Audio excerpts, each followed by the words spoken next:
Hello दोस्तों, न्याय और इंसाफ की अगर बात करते हैं तो भगवान के बाद तो सबसे पहले दर्ज आता है वो है कोर्ट का। जी हां दोस्तों, माननीय न्यायालय हरियाणा पंजाब हाई कोर्ट ने एक तूफानी फैसला दे दिया है। कच्चे पक्के 2 जनवरी 2026 कोर्ट का तूफानी फैसला। सबसे अच्छे जज, जी हां दोस्तों, ये जज साहब बहुत ही दयालु है।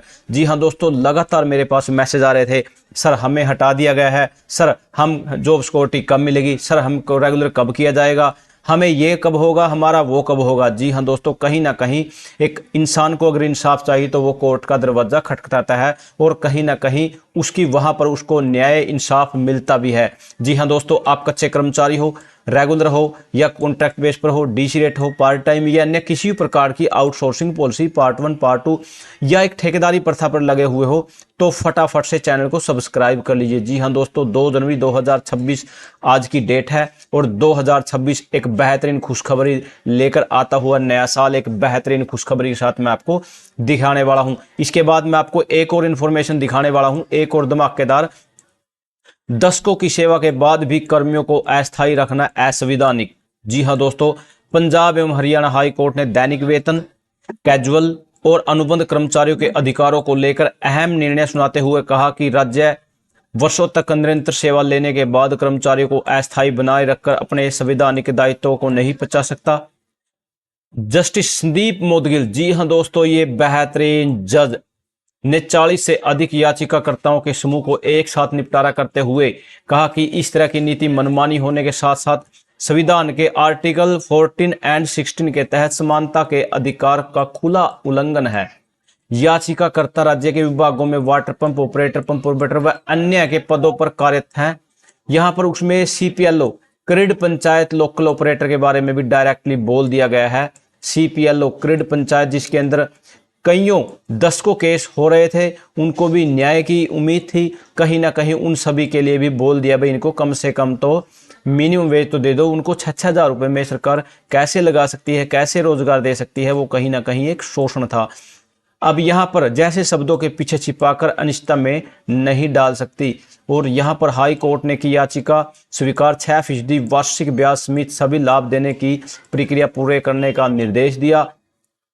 राज्य संविधान का ट्रस्टी, अदालत ने स्पष्ट किया कि राज्य संविधान का ट्रस्टी है और उस पर यह जिम्मेवारी है कि वह अपने कर्मचारियों के साथ निष्पक्ष, पारदर्शी और न्यायपूर्ण व्यवहार करे। कर्मचारियों की सेवा हरियाणा सरकार की नियमितीकरण नीतियां 93, 96 और 2003-2011 के तहत नियमित की जाए। जिन याचिकाकर्ताओं को 31 दिसंबर 2025 तक 10 वर्षों से अधिक सेवा पूरी कर ली है, उन्हें भी नियमितीकरण का लाभ दिया जाए। अदालत ने वेतन निदान, एरियर और 6% ब्याज सहित सभी परिणाम लाभ देने और यह पूरी प्रक्रिया 8 सप्ताह के भीतर पूरी करने के भी निर्देश दे दिए हैं। यहां ये देखिए दोस्तों, कर्मियों को 20 वर्षों की सेवा के बाद अस्थायी नहीं रख सकती सरकार। नियमितीकरण से मना करना मनमाना और भेदभावपूर्ण नियमित करे सरकार।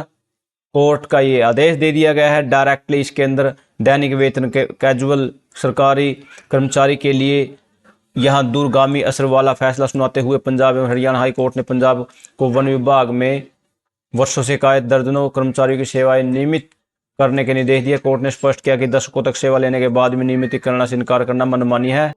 और यहाँ पर डायरेक्टली इसके अंदर मेंशन कर दिया है। यहाँ पर हाई कोर्ट ने कहा कि भले ही राज्य को किसी विशेष नियमितीकरण नीति को बनाने या लागू करने के लिए बाध्य नहीं किया जा सकता, लेकिन राज्य से यह अपेक्षा की जाती है कि वह नीति निर्देश तत्वों के अनुरूप कर्मचारियों की सुरक्षा, सम्मान, कार्य वातावरण उपलब्ध कराने वाली नीतियां विकसित करे ताकि यहाँ पर कार्य कुशलता और सुरक्षा की भावना यहाँ पर बनी रहे। यहाँ ये था वो सीपीएलओ का ऑर्डर जो कि 24/12/2025 को डेट ऑफ डिसीजन यहाँ पर दे दिया गया था। सभी के सभी केस इसके अंदर इंक्लूड थे और यहाँ डायरेक्टली ही यहाँ बोल दिया गया है और यहाँ डायरेक्शन दे दी है माननीय न्यायालय ने। यहाँ पर ये देखिए दोस्तों, अंकुश सिद्धार्थ, जसवीर मोर, वीरेंद्र गिल, नजीम खुल्लिका, निहाल, अनीता, अमित अग्रवाल, ये सभी के सभी वो एडवोकेट यहाँ पर दे दी गई हैं। सभी के सभी यहाँ सभी केस मर्ज कर दिए गए थे। इसके अंदर यहाँ पर ये देखिए दोस्तों, यहाँ पर दिया गया था class number 3 and fixing remuneration even less than minimum wage. Minimum wage तो कम से कम इसको देना ही पड़ेगा क्योंकि मिनिमम वेज से कम किसी भी कर्मचारी से कार्य नहीं करवाया जा सकता। इनको as a data entry operator यहाँ पर काउंट किया गया है। और इसके अंदर यहाँ 1 लाख रुपए का मुआवजा भी दिखाया गया, इसके अंदर कंपनसेशन दिखा दिया गया 1 लाख रुपए, और जो पेंडिंग सैलरी है उनकी 12% ब्याज के साथ देनी होगी। यह सभी का सभी यहाँ पर डिसीजन दे दिया गया है। थैंक यू दोस्तों, नमस्कार दोस्तों।